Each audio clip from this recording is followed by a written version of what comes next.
Well, hello everybody, and welcome into part 4 of my series, Don't Just Play Golf, Be a Golfer. And today I'm going to get you out on the golf course. I'm going to talk a little bit about course strategy today and planning your way around a golf course. We can call this course management if you would like. I more refer to it as having a plan on how to play each hole. We're going to talk about 2 holes today, number 14, a par 4, and number 17, a par 3. I'm going to show the plan that I would design for somebody, for those that are trying to break 100, for those that are trying to break 90, for those that might be trying to shoot even par, okay? Everybody has to have a plan on how they're playing the hole, okay? You have to be able to identify where the ball, you don't need that ball to go, what are the danger flight lines, where is the most danger. You got to decide where is the safest place to hit golf balls that are going to still allow you to score and do your best. So I'm going to put the drone up in the air today. I'm going to give you some aerial views of both of these holes, which is going to allow me to actually really show you the landing areas and what your targets should be. And I think this is going to be great, and I hope that you enjoy it. But before I put that drone up into the air, if you've never subscribed to my channel, please do. You're going to really learn a lot here. You're going to improve your golf game, and that's what I'm here for. I'm here to help you improve. So let's get the drone up in the air on number 14. And here's number 14, par 4, just under 400 yards from the back tees. Dogleg left around that bunker. Once the fairway gets past that bunker, it slopes away from you down into the trees into that collection area. You cannot miss left. Short of the bunker, right of the bunker is great. Even over in the right rough is great. Not a bad place to be. So you got to be strategic off of this tee box and make sure you're placing the ball in the right place. Okay, so now you've seen the tee shot and what we're facing from the air. Okay, and now kind of look at it from eye view, you know. If you look down here, that bunker is over there to the left. I'm standing at the very back of the blue tee right here. This is where I would be playing from, or somebody that's a scratch player hopefully should be playing from back here as well. And we've got to avoid that bunker, like I said, with the aerial view. And if you can look it down this way, look how much that brings the tree line to the left into play. So if I'm aiming, now, can I hit it over that bunker? Absolutely. I can stand right here with my driver and I can hit it over that bunker every single time. Do I do it? Never. I don't ever hit my driver on this hole. I hit my 3-wood on this hole because my driver, if I aim it over that bunker and I just hit a little bit of a pull, won't be a bad shot. It's just a pull. I don't hit the ball dead straight every single time. I end up in those trees. And when I'm in those trees, the best score I am going to make is a par. A bogey. I'm not going to make a par. So I got to avoid that situation. So I aim out to the right of that bunker in that spot that I showed you from the air. And I just hit a 3-wood down there, okay? Now, let me take you up here to the red tees and the gold tees for you guys that don't hit it quite so far and give you another look. All right, so here I am. I'm up on the gold tees and the red tee. And from right here where I'm standing, this is a 310-yard par 4. The tee is moved way over here to the left from where the white tee and the blue tee is. So you have a totally different angle at that bunker, okay? And you can see that I could aim it over the bunker if this was the tees that I was playing, and those trees aren't really in my way. So if from here you have the ability to hit it over that bunker 8 to 9 out of 10 times, you've got plenty of distance to carry that bunker, by all means do it. But if you don't, then you got to come up with a different strategy. And if you look, let me get over on this side here. If you look towards the right of the bunker coming down the fairway, now these trees kind of come into play a little bit. So you got to be careful with your aim. I like the line of where the bunker comes back down to meet the fairway. I kind of like that line, okay? Hit it down there, nice and safe. And if you feel like you got trouble, you're a high handicapper, you're the guy that's trying to break 100, man, hit something that's not going to reach the bunker. because I'm gonna take you down there to the fairway, and you saw from the aerial view, it's a great place to play from if that's the level that you are and where you are in your game. So you have to choose a target based on your ability, not based on what you think would be ideal. You have to pick a target based on your ability that's going to give you the best chance to hit that target. So here's the landing area for the 14th tee shot. You can see the good player, the average golfer, and the high handicap golfer all have some overlap, and it's just as your skill increases, you keep moving it a little farther down the fairway.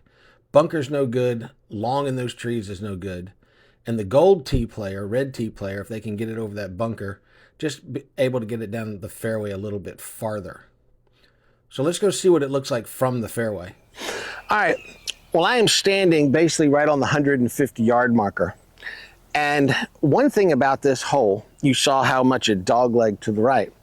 I can be over here, or I can be way down there, and I'm still 150 yards. Because 150 yards is here. All right?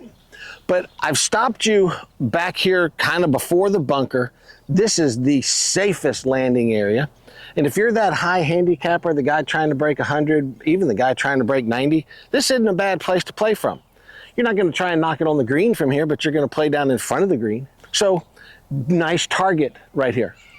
Now remember from the aerial view, I showed you over to the right, kind of in the rough, where I said this is kind of a great bailout area, that we don't have any trees over here. Look at your view to the green also. You're unobstructed, okay? I am probably just over 150 yards into the green. And, you know, depending on your skill level, you've got plenty of options. I mean, if you're a really good player, hey, you can knock it on the green from here easily. If you're a high handicapper, you've got a great look at laying one up there short of the green. All right, well, now I'm down here where a really good tee shot's gonna go. Just came straight off the tee box. I've avoided the bunker. I'm down here, I'm sitting right on the 119-yard marker, and I've got a great look at the hole, okay? So if you're a player that's got enough skill that you can control your tee shot and you can control your distance, this is a great place to be. Now, if I could carry it over that bunker and do it safely, I get down there more into that 100-yard range. But again, you've got to look at your skill level. You've got to look at the angle at which you're trying to carry that bunker, and is it worth it? You've got to play the risks. Sorry, my camera's on a little tilt here. You can see this whole fairway slopes, and I couldn't get the camera to sit flat. But from here, I can do anything I want because I'm basically gonna have a wedge in my hand and I'm going at that green. If you're a higher handicapper, you want to be a little bit safe as you're playing here, and you'll see that from the aerial view that I'm getting ready to put up of the green. Here is your approach shot into number 14. Got a bunker short right of the green on a severe downhill, bunker short left of the green. Anything to the right of the green or over the green is an absolute disaster, so you got to play safe. So here's the 14th green. You can see the slopes where the green arrows are pointing. The white arrow is pointing at the flag. Left of that flag, in between that left bunker and the green, is relatively flat, so not a bad area. So here's where the good golfer should aim. You don't ever want to get past this flag. You do not want to get right of the green, and you do not want to get long of the green. So left of the little shaded area is still fine. That's a good player's aim. Now, here's the average golfer. See how I moved it farther down off the green, and you get less of the green to aim at. The bad places are still the bad places, but just don't take that much risk because you don't control your shots so well. Now, the high handicapper, I don't even want you aiming at the green because I don't even want you getting in any of those bunkers. Just keep it short of the green. You have a very simple pitch up the hill from there. Good chance of then two-putting, making a bogey. Here's number 17, the longest and most difficult par 3 on the golf course, from the back tees 213 all the way up to the front tees about 140. You can see as we approach the green how severely it slopes left, and then you'll be able to see how severely it slopes off the back. You just can't miss left, you can't miss long. Short and right are much better than long and left. So let's get up here and see where players should play their golf ball. So here's the green on 17, and look at those arrows sloping way to the left, off the back, and to the front. So you got to be careful here where you're aiming. Now, a good player, you're going to get 2/3 of the green to aim at.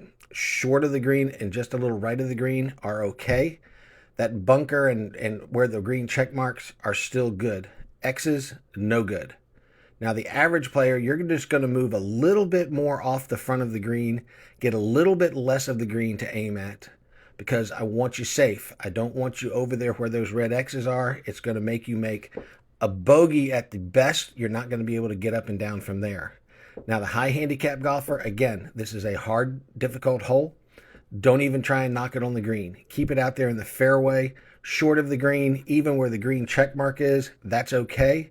Then pitch it on the green, try and play from there. Well, let's wrap this video up with a beautiful change of scenery. It's the next day. I couldn't finish the video yesterday when I started it. I ended up having to go teach a couple of golf lessons. The video took a little longer than I thought. And then there was too much play on the golf course, so I couldn't finish it yesterday on Saturday. So here it is, Sunday. It's an absolutely gorgeous day in Mobile, Alabama.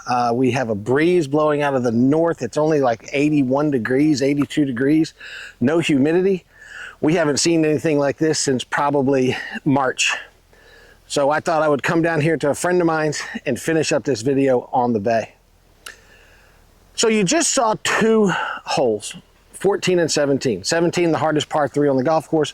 14, a challenging par 4 that requires some strategy.